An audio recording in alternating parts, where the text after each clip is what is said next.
l'Afrique.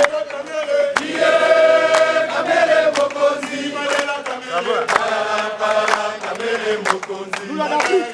Lula d'Afrique.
Monsieur le secrétaire général, distingués membres de la haute direction du parti, distingués membres à vos titres et qualités,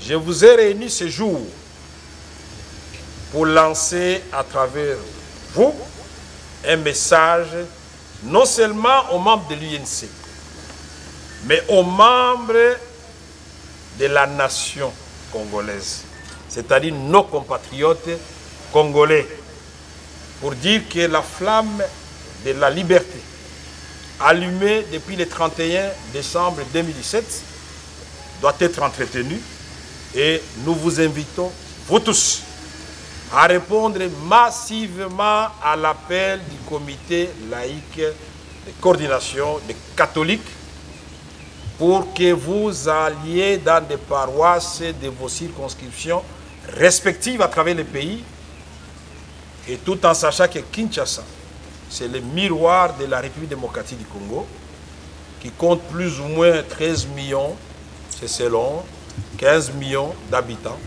Nous voulons un déferlement du peuple congolais qui va démontrer que ce peuple, effectivement, n'a plus l'intention de reculer devant quoi que ce soit.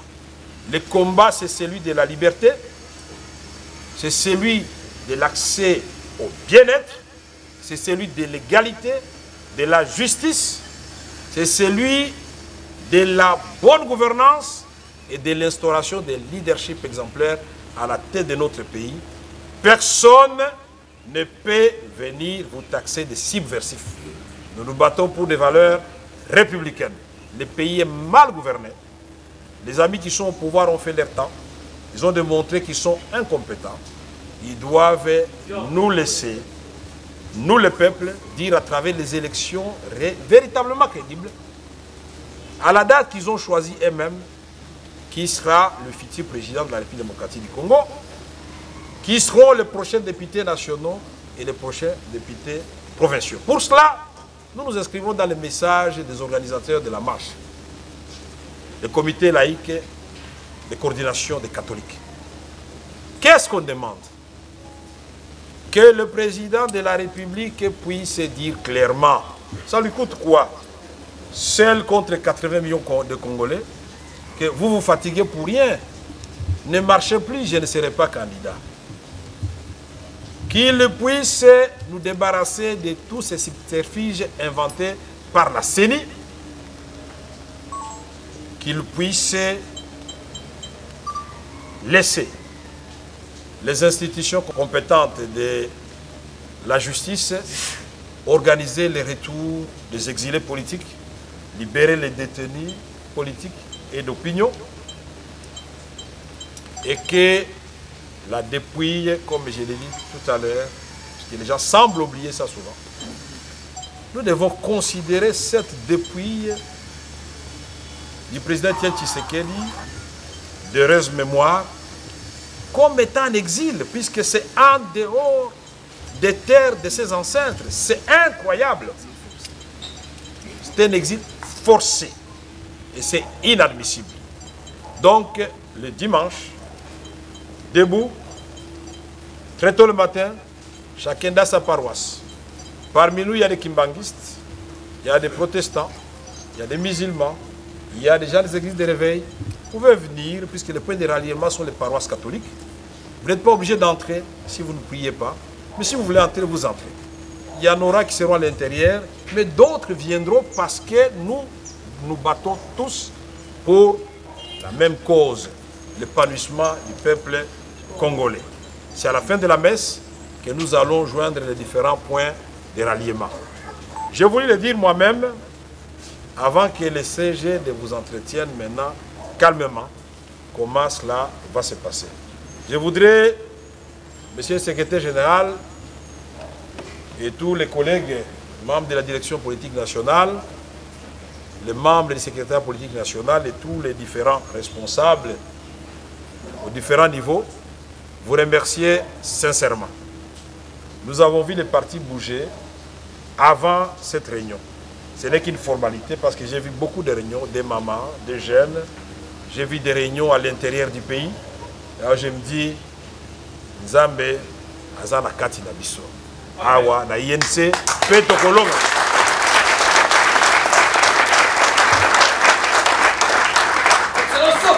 Merci encore une fois. De l'eau na koza la matata mingite. Mais, tokoye bisakaka, na Kabila, Azana choix mi balete. Azaka na choix moko. Soki alingi abima malamo, ayokela peuple, puisque la voix du peuple c'est la voix.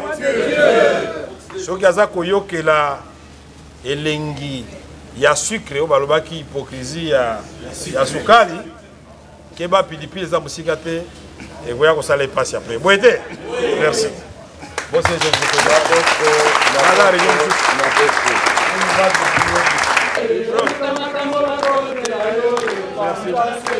Merci les mamans, merci les jeunes.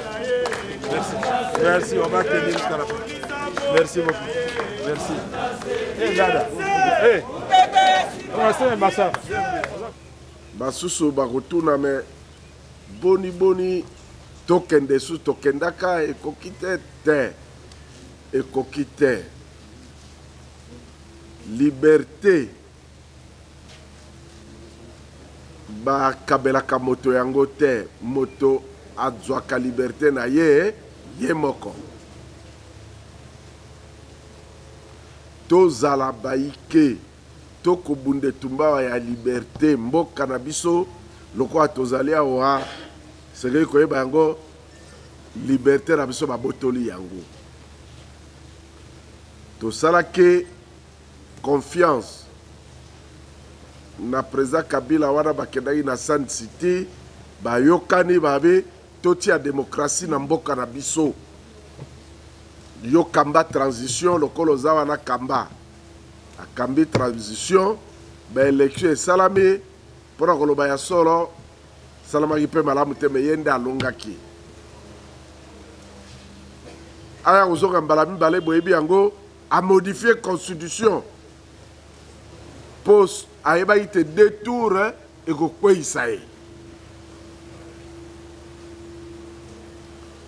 sikawa pe mandat ya mbale sili akenda o mbongo ezaite o boye ba réseau comme ebele nana yebi mokolo ya okenda na ba démocratie nyonso ba yebaka ke président osukisa wa okende mokolo o na biso nana yebi mokolo ya okenda Attaque Tolobi le 23 yango élection exali mais boni ye deke to kotala ye wana za moto oyo azana posa okenda oh catholique a commencé la politique, oh catholique allez bakamati messe ya musée bakena ngwe pa ba protestant oh lokola président lobiawa nzambe azali obe molimo na nzambe ezali kaka molimo na nzambe soki ese elati yo ata boniboni ekolanda yo kaka soki bati tembe ata paster mugalo abapesa ye micro ate ya bango bakoyoka molimo na nzambe ekokotela ye akoloba biloko kouti epa na nzambe soki azali mpe paster asolo koma kuna bakuti elombe mobali nga nasambelaka kuna ya paroisse wana ezalaki étouffé biso na ngai mpe nakimaki nazala kesu kuna te président ayebi koma okende na lukusa na paroisse na biso ya lukusa CBFC nazongi mikolo oyo wuta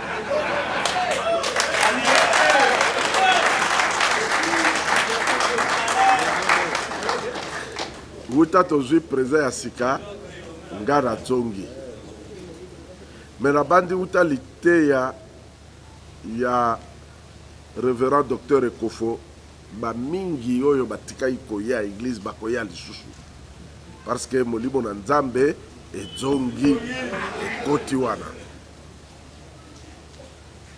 boyebi te na paroisse wana bayaka meme na drapeau ya PPRD batelemisa kuna livre mais badi babi non c'est un peu trop oyo comme exagération pas question mon révérend docteur Ekofo alobi te mboka oyo l'état est comme faible l'état est soutenu boki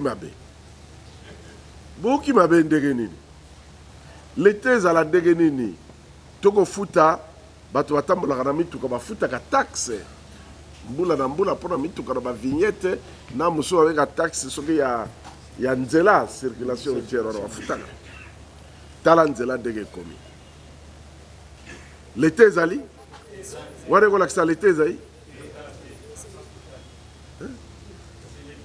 mutuka mosusu vola à droite mosusu vola à gauche moto akotambola ndenge ali na Lumumba là où il y a un séparateur clair na Tchango okomona bato baokende aéroport bakoti mpenza na ngambo ekotaka mpe obe bango moko na bapipipi biso tokozala na misa mina ngai mbala liboso na mati tukutuku na Kinshasa awa ezalaki le 31 décembre 2017 mpona kokoma na paroisse nazalaki kokenda na sembe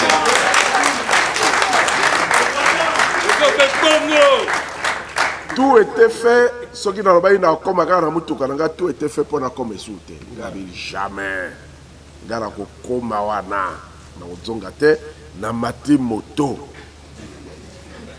soki tomoni kuna bazotiaka toleki nzela pembeni nabi peti ekota wa nga na okende église yo oza mutu ya te vieux na okomisa yo tokoti banzela ya kati lokola nayebi karte ya lemo peut-être ah oui vieux église oyo yango elana kiti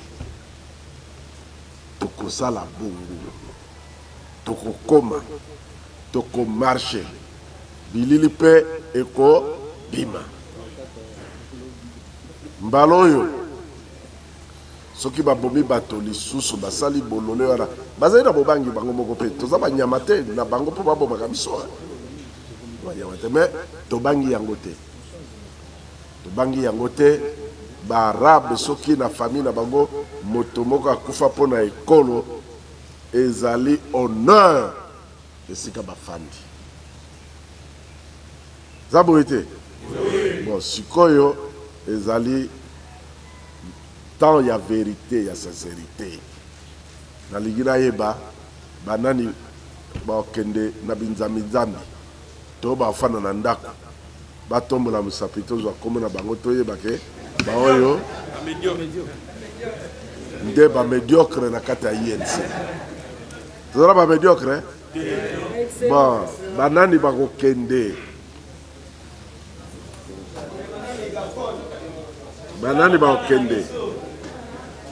bien